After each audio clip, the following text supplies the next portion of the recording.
Kasih karunia dan damai sejahtera Allah Bapa kita dan anaknya Tuhan Yesus Kristus menyertai saudara. Amin. Shalom, saudara-saudara yang terkasih di dalam nama Tuhan Yesus Kristus. Senang bisa menyapa saudara di tempat saudara berada hari ini, dalam dimensi yang berbeda tetapi dalam dunia yang sama. Sebagai insan yang diciptakan untuk Tuhan, sebelum kita melakukan rangkaian aktivitas kita pada hari ini, marilah kita mengawalinya dengan mendengarkan firman Tuhan.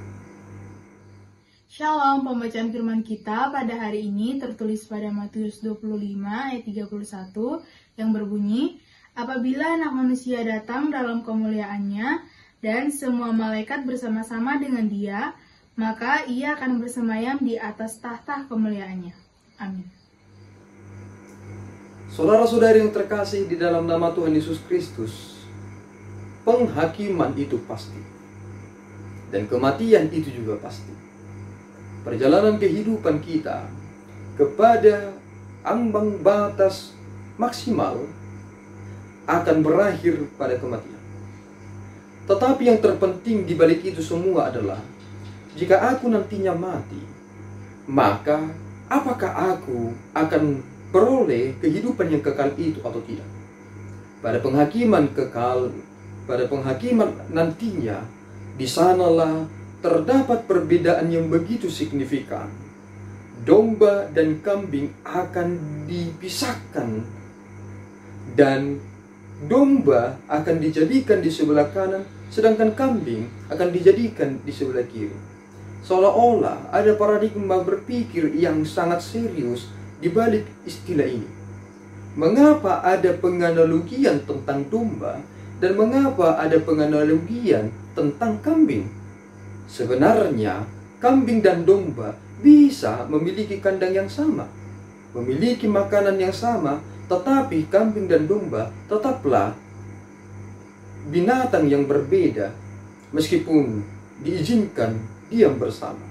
Di dunia ini kita diam bersama dengan orang-orang yang jahat sekalipun, tetapi pada penghakiman kekal nantinya akan terpisahkan mana yang benar, mana yang tidak benar, mana yang tulus melakukan pekerjaannya dan mana yang melakukan pekerjaannya untuk orientasi yang lainnya. Oleh karena itu, saudaraku yang terkasih di dalam nama Tuhan Yesus Kristus, apabila anak manusia datang dalam kemuliaannya dan semua malaikat bersama-sama dengan dia, maka ia akan bersemayam di atas tahta kemuliaannya. Konsep tahta kemuliaannya menjadi suatu rujukan yang sangat penting tentang keberadaan kita di masa depan.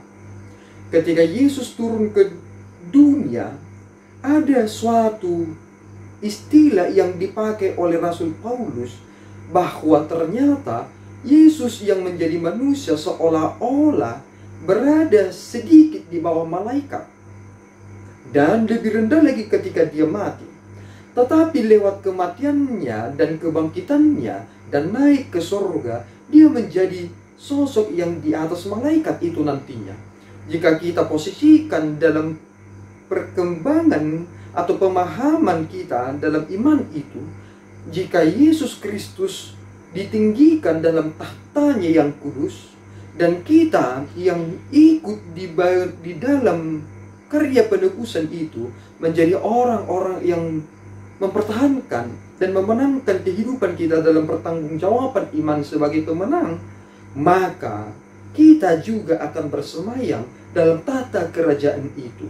Lihat saudaraku, jika di dunia ini posisi kita menjadi yang terendah sekalipun, dan kita terus ditekan menjadi orang yang berada di bawah, jika kita terus pada posisi yang terbawah itu, dan ketika berada di posisi terbawah kita terus berjuang dan mempertanggungjawabkan iman kita dengan benar, maka hanya akan ada satu posisi yang belum kita capai.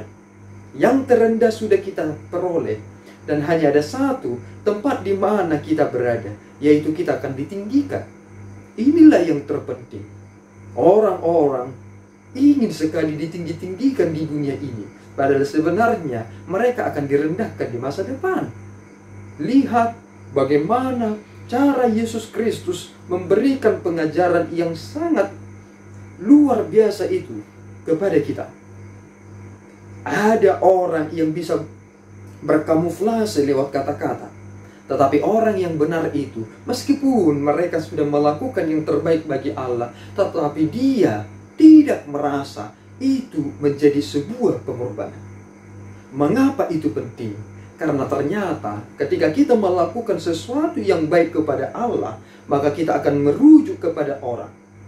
Banyak orang ingin langsung melakukan kepada Allah, tetapi lupa bahwa dia masih hidup di dunia ini. Penting sekali garis vertikal dan horizontal ini untuk bertemu. Jika kita tidak dapat mempertemukan itu, berarti kasih yang kita miliki itu masih kasih yang setengah. Dan bisa dikatakan banyak kegagalan dalam keberagamaan karena kasih yang tidak sempurna itu, karena memiliki kasih yang setengah. Mengasihi Allah dan mengasihi manusia, ini menjadi hukum yang terutama.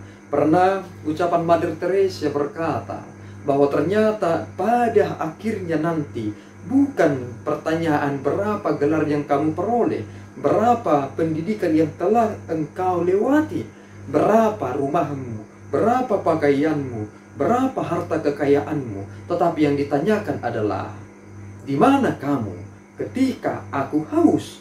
Di mana kamu ketika aku tidak memiliki pakaian? Di mana kamu ketika aku dipenjarakan? Lihatlah betapa dekatnya kita dengan Tuhan itu ketika kita melihat sesama kita. Immanuel, Allah beserta dengan kita. Dan itulah mengapa Yesus harus menjadi daging, sehingga kita yang sudah di dunia ini, yang telah ada dalam kedagingan ini, melihat kerajaan Allah dalam daging itu. Oleh karena itu, lihat, kita bersama-sama dalam tahta itu bersemayam nantinya beserta dengan Allah yang kita sembah dalam Yesus Kristus. Amin, kita berdoa. Ya Allah Tuhan kami bersyukur atas berkat-Mu yang memelihara hidup kami. Ketika anak-Mu dan para malaikat datang, maka Ia akan bersemayam dalam tahtanya. Tuhan, izinkan kami berada dalam kerajaan-Mu kelak. Dan untuk melewati kehidupan ini, tambahkan kami iman pengertian yang benar-benar kokoh, sehingga kami tidak hanya taat, melainkan dapat memenangkan kehidupan ini. Berkenanlah memberkati pekerjaan usaha kami pada hari ini, dan dimuliakan nama-Mu Bapa. Dalam Yesus kami berdoa dan mengucap syukur. Anugerah Tuhan kita Yesus Kristus, kasih setia Allah Bapa, dan persekutuan Roh Kudus menyertai saudara. Amin.